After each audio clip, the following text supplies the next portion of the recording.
Welcome, everybody.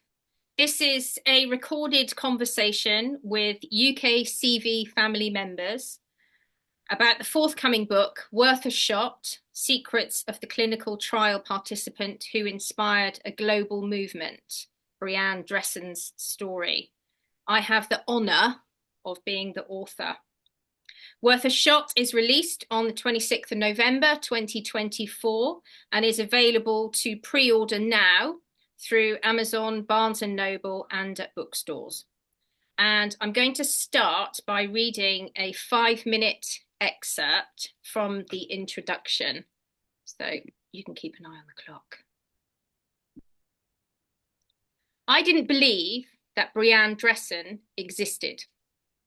It was the spring of 2021, and I had been medically diagnosed with an adverse reaction to the COVID vaccine, about which I subsequently started writing on my social media. I was bombarded with messages from people giving me all sorts of unhelpful opinions on what was happening to my body and feeling the need to tell me that I was going to die soon. I didn't know what was true and who to trust anymore about anything, which is a very disconcerting way to move forward in life. So I decided two things. Firstly, I would only believe and trust what I could see right in front of me, or what someone I knew had personally experienced. This became my way of determining the truth. Secondly, instead of engaging in long arguments either for or against the COVID vaccine, I would just tell people to look at the clinical trial data and make up their own minds. Then somebody commented on one of my posts telling me that they knew a woman who was dropped from a clinical trial after she had an adverse reaction. They said that the clinical trial data couldn't be trusted. Introduce me to her, I responded, assuming the commenter was lying. I was tired of fear-mongering people making claims they couldn't prove. But it wasn't a lie. They did know a woman who'd been dropped from a trial, and I knew I had to speak to her. I needed to look her in the eye. I needed to know the truth. That woman was Brianne Dressen, and her story shocked me to my core. I never imagined that 3 years later she would be asking me to write it. I am no stranger to immersing myself in other people's pain. I spent almost a decade going back and forth between my home in the Cotswolds, UK, and a remote village in the northeast of Japan, living within a community that had been devastated by the 2011 tsunami. I dedicated my time to fundraising for them, managing projects to help the community rebuild, listening to whatever they wanted to say about the disaster, and absorbing the energy of the place and its people. It was a life-changing experience that I ended up documenting in an award-winning memoir. The people of Oshka uncovered an ability in me to write about people's pain that I didn't know I had. When I started writing publicly about the pain experienced by the vaccine injured, I was surprised by the response it generated from both injured and non-injured alike. People were surprised by my writing too. Surprised and sometimes annoyed because they couldn't fit me into a category. Wondering, how could I be so reasonable about it all? Was I for or against it? Was I angry or at peace? Was I blaming myself or others?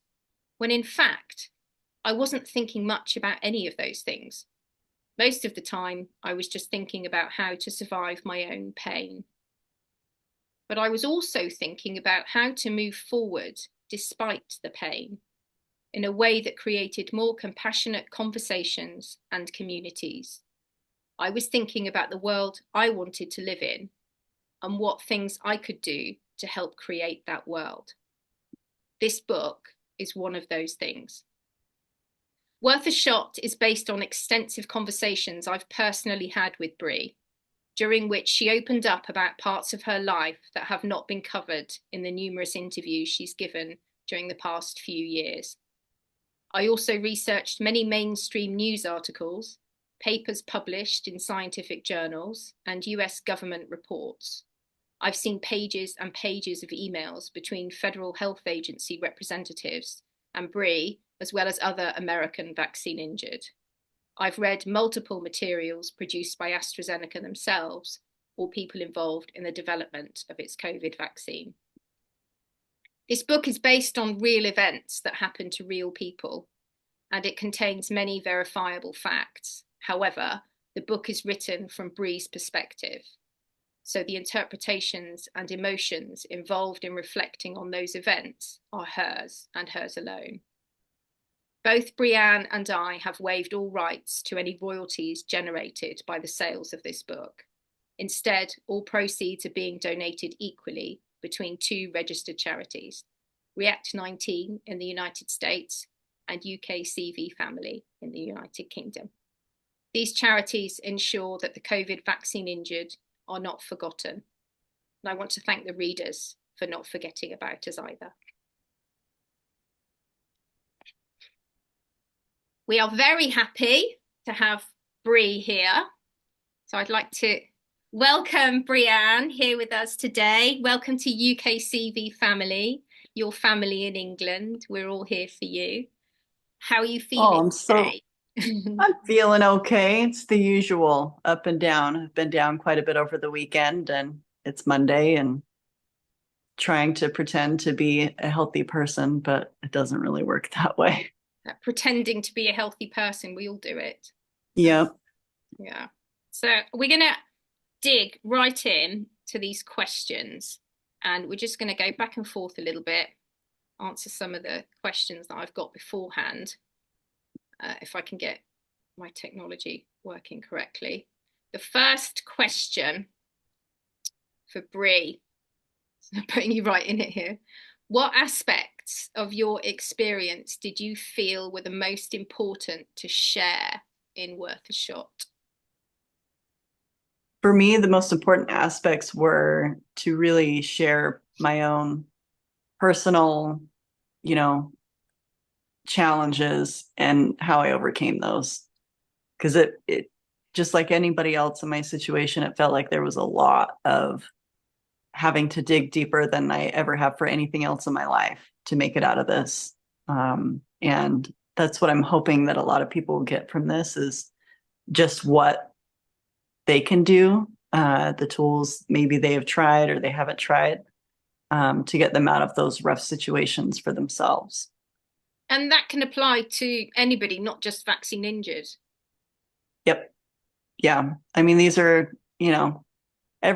nobody in this world is immune from challenges and pain.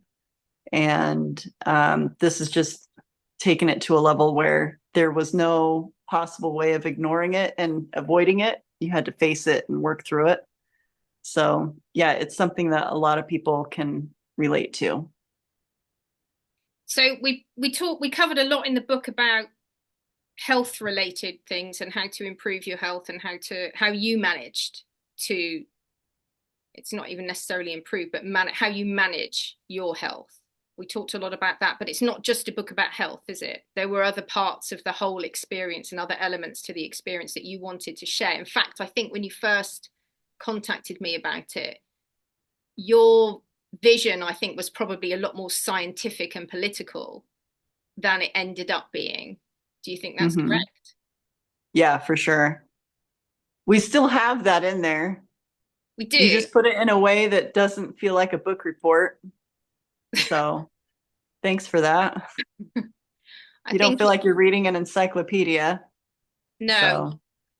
And a lot of the information, I had to do a lot of digging for scientific and political information, particularly related to American politics, which I mean, I don't even know that much about British politics, to be honest, but American politics was a whole new area for me. And the American medical system, which is a completely different system to here, that was a whole new area for me to look at too. And it was, I describe it, I think, as there's science in it, but it's not a scientific book. There's medical information in it, but it's not a medical book. And I think we had to find a balance of what was personal, what was political, what was scientific, and what was medical. Yeah. And you're the only person that's capable of putting all that together. I'm just saying. I don't, thank you for saying So, that. I gotta say, when Bri contacted me, and this would have been, I think, in May, and you said, um, would you co-author a book? And I said, I'm not co-authoring anything, but I will work on a book with you and author something for you. But I would think I would find the process of actually co-authoring something quite challenging. And I appreciated the freedom you gave me to run with it. And you had said, you told me then you're the only person in the world who can do this.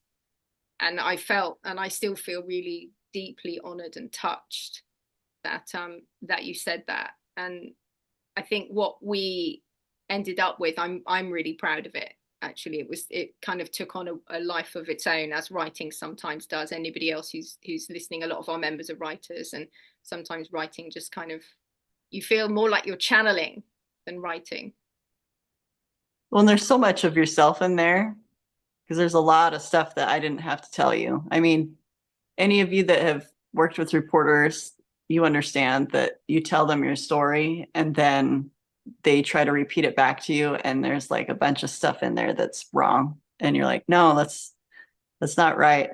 There wasn't a lot of that I had to do with Caroline because my story is so close to her own. So she was able to weave so much of what she already knew in there. And I think that's probably the only reason why we were able to get the book done so fast is because so much of this you already knew because you're living it firsthand and you're experiencing this on so many levels in a similar way to myself. So you're able to just, move through the process in almost a divine way. So, That's a beautiful way of putting it. Thank you. That actually leads on quite well to the next question. So, given how personal this is for you both, what was the process behind deciding how best to write Worth a Shot? So, we think a little bit more to the process of it all. I remember Bri sent me a document that had her ideas and kind of like almost like an introduction to a book, a bit of a plan, a bit of synopsis, if you like. And and I looked at it, and she had a few chapters outlined in it, and it was very strange. I went to bed that night and I woke up with the entire structure of the book in my head, and the and it was different from what Bri had sent me, but I was so excited about it, and I called you and I said to you, this is the structure, and it just came from me. And we haven't posted the contents anywhere yet, but I'll share that here. The book is structured into 3 very clear sections, and the first section, so part 1, is the injury. Part 2 part 2 is the injured, and part 3 is the injustice. And now I'm going to think, I wish I had the actual individual contents to be able to read out, but actually I might have it on my phone here. And there are, within each section, there are 5 chapters. So 15 chapters in total. They're all the same length. So part 1, the injury. Chapter 1, the trial. Chapter 2, the reaction. Chapter 3, the experts. Chapter 4, the darkness. Chapter 5, the others. And then that moves on to part 2, the injured. Chapter 6, going public. Chapter 7, getting political. Chapter 8, getting censored. Chapter 9, going to Washington. Chapter 10, going global. And part 3, the injustice. Chapter 11, finding allies. Chapter 12, finding the science. Chapter 13, finding the money. Chapter 14, finding treatments. Chapter 15, Finding Healing. There's a little bit of exclusive information there, the contents page. I don't know whether the publishers will be happy with me sharing that or not. But that structure just came, didn't it? And I sent it to you and you said, well, that's it. That's how it needs to be. Is that your understanding of what your memory of what happened? Yeah, it was almost like an effortless flow from the beginning. It was, it was not what I was expecting. I was expecting a lot more frustration and hangups and pain, and but yeah, it just seemed like it all just fell into place one piece after the next as we went along. yeah. So And also with the process, it was so it was done over 3 months. The whole thing was done in 3 months from start to finish. And it went on kind of 3-day cycles. Each chapter was done on a 3-day cycle. So day one, I'd be going through the copious notes and links and information that Bri had sent me to work out what exactly needed to be in that chapter. Then we would have an either 1 or 2 hour, very intense conversation. And it was 7 o'clock in the morning, your time, 2 o'clock in the yeah. morning, 2 o'clock in the afternoon, my time. So you were often in bed Mm-hmm. when we were going. I was waking you up to this, hideous bombardment of questions and taking you right into the middle of this very challenging experience first thing in the morning, which I don't recommend for anybody to start their day like that at all. I No. apologize for that, Bri. Yeah, that was tricky.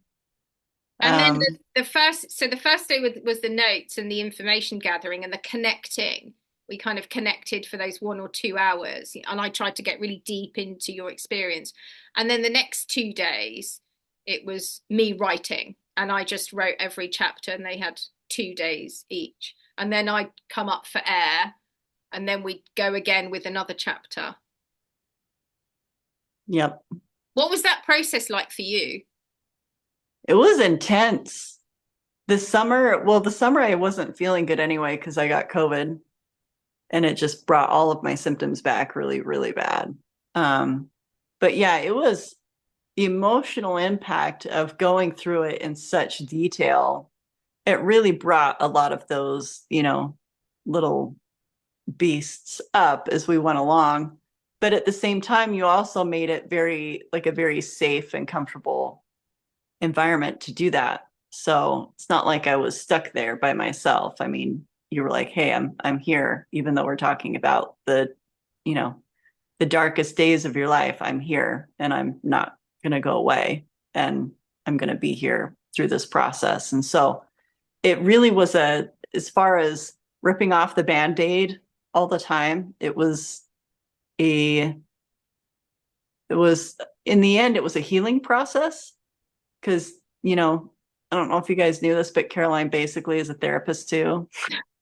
So, uh, so that was pretty remarkable going through that process with her as well, opening up those old wounds, and then she was helping me close those back up as we went along. Just they were closing up in a different way than they had originally. So it was intense, to say the least, especially because of the tight timeline. I mean, we were talking about really intense stuff a lot, with not a lot of breathing room in between. I'm feeling a little bit teary at your. We haven't had this conversation. That's lovely. Thank you. um, I think as a writer, actually, that was one of the reasons when you asked me to write it, I said, yes, I do want to write it, was because I felt I didn't want you to be going through this process with somebody else who wouldn't take care of you along the way. And I think, and I feel like this with any of our members, anytime people talk to media, it's like they're sucking out all of this experience, and then there you go. I'll leave you now. I've got my story. I'll leave you now. And you have brought everything that you're just managing on a day-to-day basis. That's just all come up to the front of your mind and your heart again, your spirit again. And I didn't want to see you go through that with somebody, with another writer. Somebody injured could have probably done it just as carefully, but somebody who wasn't injured or hadn't had a lot of experience perhaps writing about people's pain, I was concerned that you would be left more damaged actually by the experience. So I'm really glad that you're not. And there were times where we had to just stop the conversation, that I had to stop typing, and we had to just stop and sit with what we'd just been talking about and just process the emotions of that for a while. It was intense, wasn't it? Yeah. It's cool though, because how you wrote the book, I mean, there's a lot of your own perspective in there, like we talked about, but there's the few people, like the editor, and a couple of people that needed to read it ahead of podcast. Every one of them is cool because there's so much of your protectiveness in there. And I'm protective too with our membership, like very protective. That comes through like screaming through the pages, but it's interesting because it's not like an anger type sense. It's like these people are getting screwed and they're getting screwed again and they're getting screwed again. Oh, and here's these people over here doing this and these people are coming in over here. So the people that have read it, every one of them, they're like, these like, and it just through the book. So, but it's not written in an angry way. But when you read it, you're just like, oh my gosh. But it's really because of that protective perspective that you have, that you were able to relay the contents, the events that are covered in the book in a way that just leaves the reader not just like, oh, I'm going to never put this shit in my arms. Like, that's not the actual messaging of the book. It's really just what, all of these people coming together, like the good guys, and then you've got the villains, and the money, and how that all coalesces into this corrupt situation that we're all existing in. But So it's you put not that all clear from the together. beginning. It's not clear who the villains are. And Yeah. it's intended to take readers on the same journey you went on, and the same journey I went on, the same journey we've all gone on. Is we didn't know at the beginning what was happening. We still trusted all of these different elements of society to have our backs. And that Yeah. level of how much you trusted was something I really wanted to show, particularly in the first third of the book. It's going to be interesting for our people, for our members to, and not members, but our family, right? It's going to be interesting to see what of the characters that are introduced at the beginning of the book, what ones you guys think are the heroes and which ones you think are the villains. And I really want to know after you guys read it, if you knew who was going to be the bad guys by the end of the book. Because there's probably some surprises in there for each one of you, but we'll see. I think there's surprises for everybody, injured or not. Yeah. Pro, neutral, against.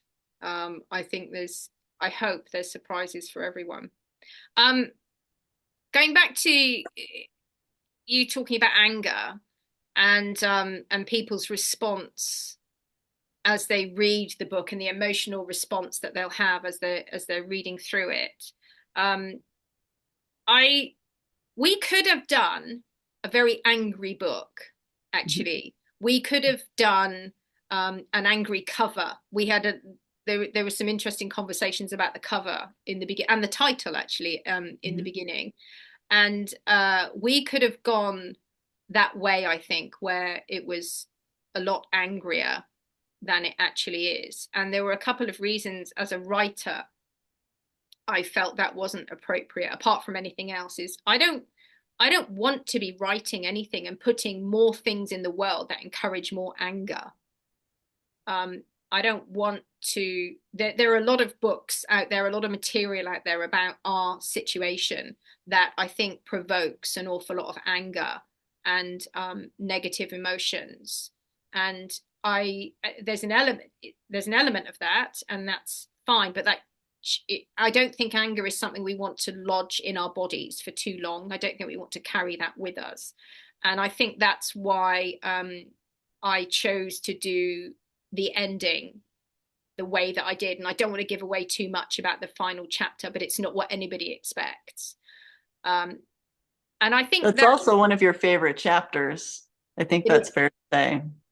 chapter 4, the darkness, and chapter 15, finding healing, in some ways two completely opposite chapters. Those are my favorite chapters. They're the ones that I loved writing, particularly with chapter 4. That's a weird thing to say, that I loved writing that one, because it was very dark, but I did. But it's interesting because reading it, and even though it's my perspective, there's not a lot of darkness in there.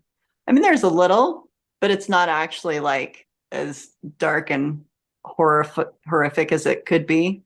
But you definitely relay the feelings and the emotions. But there's so much love in there, that all of us have experienced, where you see someone in that very, very, very vulnerable, scary place, and you just feel nothing but love and compassion for them, even though it's like the most helpless situation in the world. So there's a lot of the sense of helplessness that comes through, but it's not like, I don't know, like, I know that you're going to give people, tell people to proceed with caution with reading that chapter, but I don't think it's as triggering as it could be. I'm excited for people to read it and to see how much of that resonates with them. Because you don't just dial in on one. The title makes it feel like it's something that it's not. So anyway. I'm going to be interested in people's responses to that chapter. And again, it's another topic that I'm hoping will reach people beyond the injured community. There's a lot of people who have spent time in, let's call it the darkness, like the chapter's title, and who are not injured.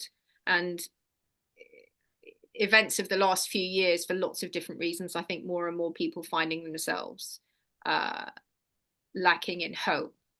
And I hope that that chapter resonates with them as well as the people who love them. Let's go on to, okay, this is one that came in for me. What was the most challenging part of writing Worth a Shot, especially given how personal this is for you as well? So honestly, the most challenging part was when Bri had just had a steroid treatment. And that was, I could tell the days when she just had one of these, what is it, steroid infusion? Yeah, it's a lot of steroids. It wasn't just a little. It was infused in my veins. I would go to sleep, and then the next morning I'd wake up and there'd be thousands and thousands of words that she'd written overnight, my overnight, and sent to me to somehow gather together and find what was actually necessary for that chapter. So, but wait, the best part was, because of my roid rage, I was thinking clearer than ever, right? I'm like, oh, this is amazing. She's gonna want all of it. And then after, I would go back and read it after the roids had worn off, and I was like, holy crap, I just made her job so much worse. But like, yeah, that was challenging dealing with that. Like, there's every chapter's 5,000 words, so each day I would do 2,500 words for the 2 days, and I would have to split up. I'd write in 500 word chunks, So I decide, okay, this is the point that I want to be. This might be interesting to writers. This is the point I want to make within those 500 words, and that's all I'm giving that particular point. So sometimes I'd have thousands of words relating to that word. I'd have to pull out, okay, how do I find the 500 words that actually need to be said about this, and not that, all of it. We can't put everything in there. So there was a lot of that. But in terms of challenging, for given how personal it was for me, that part of it I didn't find challenging at all. That it was something personal. I didn't find myself triggered. I was able to somehow distance myself a little bit and just put writer head on rather than vaccine injured person head on. So from that point of view, and I was just constantly feeling this is such an honor to be writing this, and I have to do the best job I possibly can. So I was much more focused on the writing. But I did find anything writing about young people, I found that very difficult. Writing about Maddie, I found very difficult, because right from the beginning, I can talk about any element of this, but I struggle when I think about children going through the same experiences that we have, but without the vocabulary to explain it. I find that very hard. I know that question was for me, but do you have anything in particular? What was the most challenging part for you? No, I think that was a really good response. The challenging part for me was just digging deep and telling you everything and stuff that that my own family members don't know. So, but you received all of it with such compassion and care that it was like, oh, okay, all right, well, this is, and then there'd be more and more and more, and so you just kind of got all of it, and then you were able to curate a story that people would be interested in. And and there's people that have said it's a page turner, and it's and I'm sure all of you, just like me, when it comes to reading other people's experiences through this, there's so much that goes into it, and there's so much that you can put into it that can just drown out the important points that you want to make. But Caroline weeds all that out to make it's an easy read for people, to be honest. It keeps them engaged and really wanting to learn more about the situation, instead of, oh my gosh, this injury is terrible. Okay, I'm not going to take the shot, and I'm going to put the rest of the book down. So I had a couple of people, there's only been a handful of people who've read it. But I had a few people say, I really enjoyed it. And then instantly they say, oh, I'm really sorry. No, that's not they're not injured. And they say, I'm really sorry, that's not the right word for it. And I said, no, it's okay. You can say that. He said, yeah, but I really did. I did enjoy it. But I don't want people to feel guilty about saying that they unexpectedly enjoyed it. Well, and I hope that people do enjoy it. I hope that people feel like they used their time wisely to read the book. That's the whole purpose of having a really good writer write a book. Because if it was me writing the book, it still wouldn't be done, and it'd be a cast. It would be like this in book form, and Caroline makes it go like this. So yeah. This is an interesting question. How are you both coping with the extra publicity and the negative side of that from all sides, given the cause of your injuries? And there's two parts to this. What advice would you give others thinking of being more public about their injuries? Do you want me to start? Yeah, you go. You're far more public than I am. So I didn't speak out at the beginning for a good reason. The very, very first time I uttered that there was any problem with the vaccine was in a private, closed support group.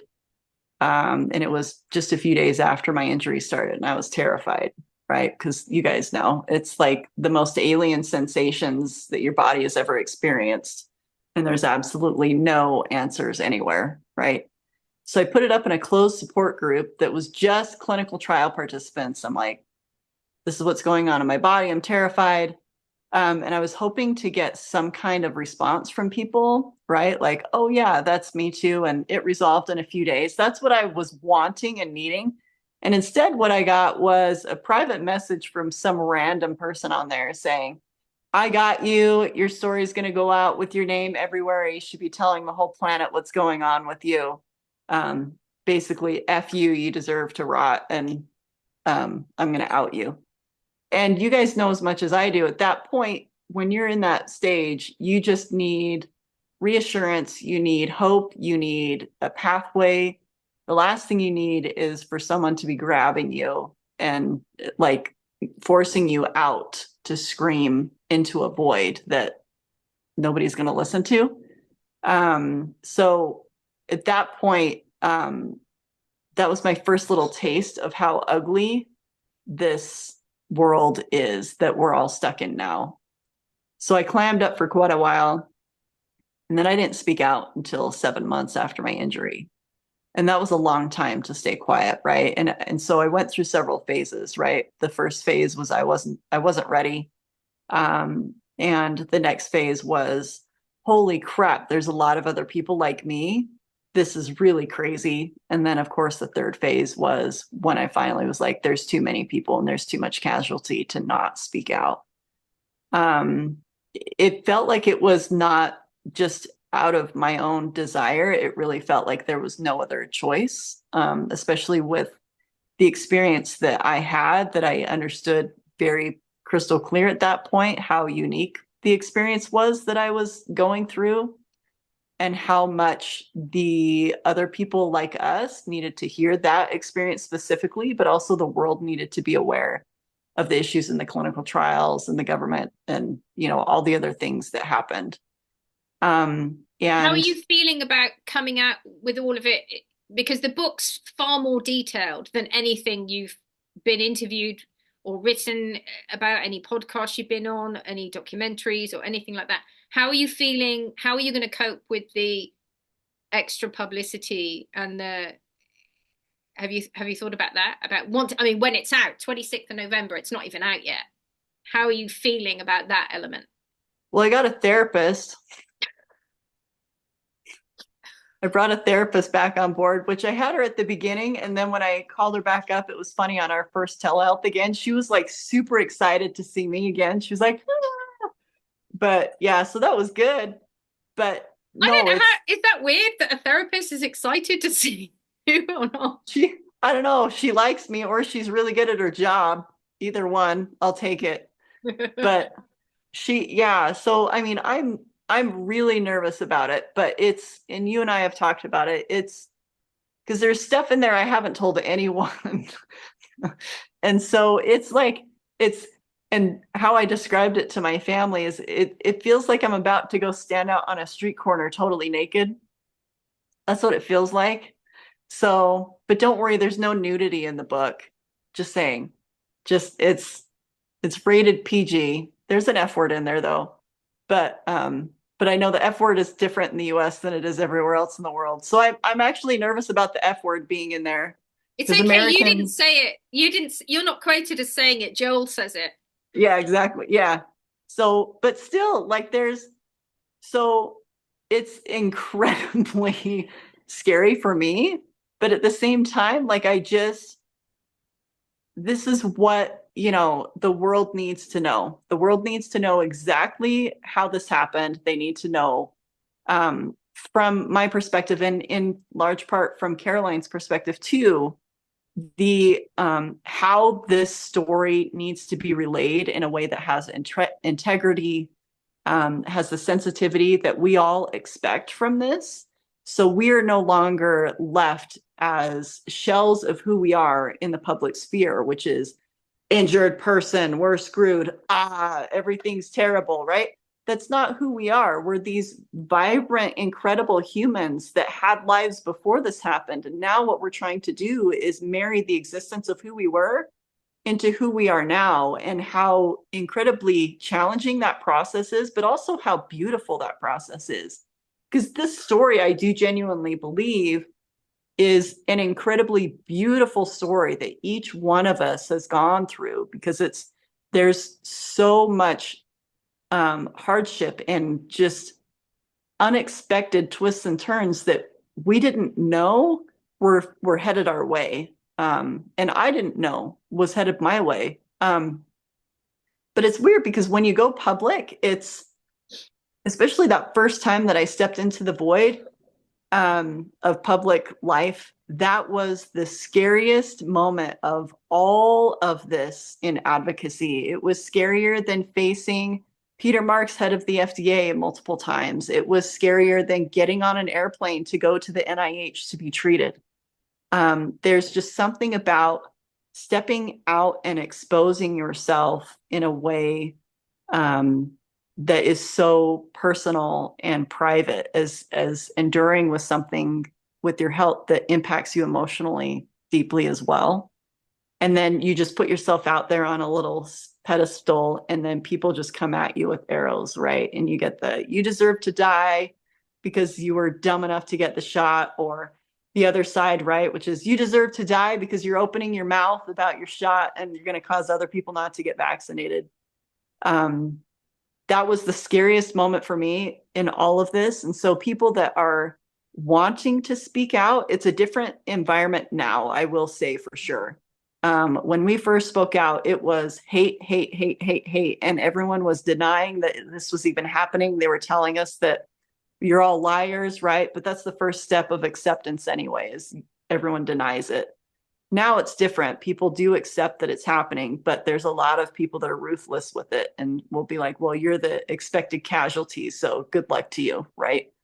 You're still going to be with the because I've been through this kind of thing before. I've been public. I've worn my heart on my sleeve publicly about other things before, particularly about the tsunami. So, and I think over the last few years since we've known each other, we've talked a lot about that kind of thing. And I maybe said to you, you know, not well, a little bit of advice maybe with some of those kinds of things, just because I've been there before. So anybody who's had no experience in speaking, in wearing their heart on their sleeve, which is what you're doing when you're vaccine injured and going public about it, it is a very, very scary experience. And things like people who talk to the media don't read the comments.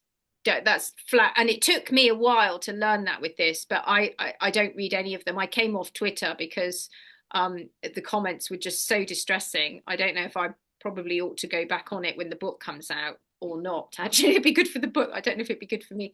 But number one thing is just don't read any of the comments. Don't read the responses, wouldn't you think?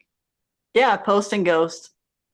And I like that phrase. I've never heard that before. Post and ghost. Post and ghost. It does not matter. And this is what's hard, because if emotionally, if those types of opinions impact you, if you read those opinions being said about others and it hurts you because you're vaccine injured too, it may not be the right move for you, because and I'm not trying to deter anybody. I'm just trying to help portray exactly how hard it is, because injured is hard enough. And then when you add this other layer of public awareness and living like a little bit of a public life, it's hard. But I will say there's on the opposite end of the pendulum of, you're going to open yourself up to a whole lot of psychos, right?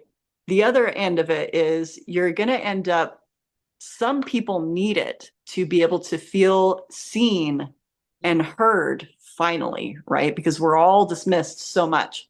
So there is a therapeutic element to coming out and speaking your truth and having, like Daily Mail or whoever share it. And if you feel like you need that, like if you really feel like you need that to be part of your healing journey, I say go for it. Because there's a lot of people that are so glad that they did it. But just like we were talking about before, post and ghost. Put it up and then listen to your people that love and support you, because they're going to, fill you full of all the things that you need. But you don't have to worry about proving your injury to anybody. You don't have to worry about proving your worth to anybody. because the people that have walked through this, we understand that your worth as a human is invaluable, whether you speak out or whether you don't. So hopefully that helps. Yeah, that's great. I personally, I've never felt the need to speak out for personal validation. Um, I have always spoken out because it felt like a responsibility. So I Same. actually thought I'm just gonna, I thought I'd be living my life now, hiding away in the Cotswolds, making my pickles and having my, my business and, being a little bit anonymous in, not in Cirencester, but in the world in general, a quieter life. And that has not been the case at all. And that's just because I've had these kinds of experiences before. So it felt like, okay, I have a responsibility to step up a little bit. So if you feel that it's your responsibility to do it, then you will get a sense of doing the right thing from doing that as well. So there's a little bit of a different thing going on there. We're coming to, time's gone really quickly. This is the last kind of general discussion question. There's a couple of other ones, but they're very simple answers to that. So this is an interesting one to both of us. How did you manage your own health whilst working on this book? Because this was done this was 3 months and it was very intense, like you said. So how did you practically manage your own health while working on this? It wasn't a perfect science at all. It went up and down. My health was definitely impacted by putting the book together for sure because of the timeline. But I'm glad that it's done. So I can just say, go read the book if you want to know. And I don't have to keep ripping off the freaking Band-Aid all the time. So yeah, it's that simple. I had to kind of have quite strict rules with myself. So for a start, I can't sit sit or stand upright without moving for very long. A lot of us have this. I have the chest problem. So I had a timer. So I would only be sitting writing for an hour at a time. And I would try to get 500 words done in that hour. And then I would have to get up and go move around the house, do something else for a bit to get the blood flowing again and then come back. So from a very practical point of view, it's actually quite difficult just sitting and writing now. Whereas before, when I wrote my own memoir, I used to sit from like 7 in the morning until 5 o'clock in the afternoon and then go for a run at the end, but I just wouldn't move until I'd finished a whole chapter. So I wasn't capable of doing that. And there were crashes that had to be managed during this. So there were times when it's like, no, I need blood out. I can't do anything until I've actually had blood out. So what we'd planned would be postponed until I'd managed to get that treatment. So that, from that point of view, it had to be managed very carefully. You just can't do it. You can't write as much as I'd like to. I think my light's just gone off there. Hold on a second. Right, and the last couple of questions are practical ones. Will there be paperback and audio versions at some stage? Now, as far as we know, there's definitely hardback and Kindle editions being released on the 26th of November. We don't know anything about paperback or audio versions, do we? Yeah, you don't know. No. Do you? So, but we haven't asked them. We don't have a yes or a no, do we? I don't think. I think they're waiting to see how much demand there is, which is probably where we can use all of your help because the world is moving on without us super quickly and they just want nothing more than to forget that we even exist. So the more that our community can do to encourage other people to buy the book, the better. It's all going to come down to demand for the publisher. And you tell people that this is a safe book to give to somebody who doesn't understand exactly what's happened to you. So it's not angry, we talked about at the beginning, it's not an angry, ranty book. It's something that's safe and gentle and people can You can give it to them. You can use it to provoke conversations, compassionate conversations. It's written with a lot of compassion. And that final chapter, even if they don't feel comfortable reading any of it, but just read that final chapter, then I guarantee the conversation, it will open up the conversations after that one. And then the last question, where is the best place to purchase Worth a Shot? You can order it pre-order on Amazon, Barnes and Noble. You can go into any bookstore and just give them the title or Bri's name or my name, and they'll be able to track it down and order it in for you. And there's another place that's an independent where people buy, anywhere you buy books, this will feed into this. So this isn't something that's just available on Amazon. This is something that is available in bookstores and other places as well. It's not a print on demand through Amazon service. And you can order it from the publisher's website directly as well. Is there anything you want to add about where it's available to? You're mute.